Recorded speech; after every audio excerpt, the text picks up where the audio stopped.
திமுக அழிந்ததில் மு.க.ஸ்டாலின் அவர்கள் தன்னுடைய சொந்த தொகுதியில் தோத்ததில் எங்களுக்கு சந்தோஷம். ஏன்னா மக்கள் நல்ல தீர்ப்பை அளித்திருக்கிறார்கள். மிக முக்கியமான திமுக தலைவர்கள், அமைச்சர்கள் எல்லாமே தோத்துருக்காங்க. இது எதை காட்டுது?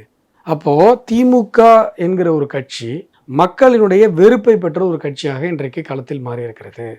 திமுகவினுடைய எதிர்ப்பு ஓட்டுகள் நீங்கள் சொல்கிற மாதிரி இந்த பக்கம் கம்மியாகவும், அந்த பக்கம் என்டிஏ பக்கம் கம்மியாகவும், தாவேகா பக்கம் அதிகமாகவும் போயிருக்கிறது. ஆனால் திமுக வேண்டாம் என்று தமிழகத்தினுடைய பெரும்பான்மை மக்கள் முடிவு செய்து விட்டார்கள். இனிமேல் திமுகவுக்கு இங்கே ஃபியூச்சர் கிடையாது. இதுதான் இந்த தேர்தல் சொல்லுகிற செய்தி.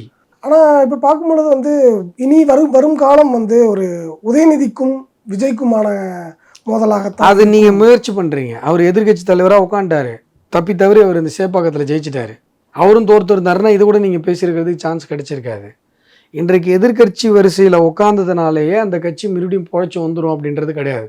நீங்கள் முன்னாடி நீங்கள் சொல்லலாம், திமுக இல்லை சார், எம்ஜிஆர் அவருடைய காலகட்டத்திலேருந்து 10 வருஷம் இருந்தாங்க, 14 வருஷம் வனவாசம்லாம் கருணாநிதி அவர்கள் பேசினார், திரும்பி வந்தாங்க. இப்போ அதற்கான வாய்ப்பு இல்லை. ஏன் அப்படின்னா இங்கே நீங்கள் பேசின தத்துவங்கள் எல்லாம், நீங்கள் பேசுகிற சித்தாந்தங்கள் எல்லாம் பூமர் தத்துவங்களாக மாறிவிட்டது. இங்கே ஜென்சி தலைமுறைக்கு நீங்கள் சொல்கிற தத்துவம் எடுபடவே இல்லை.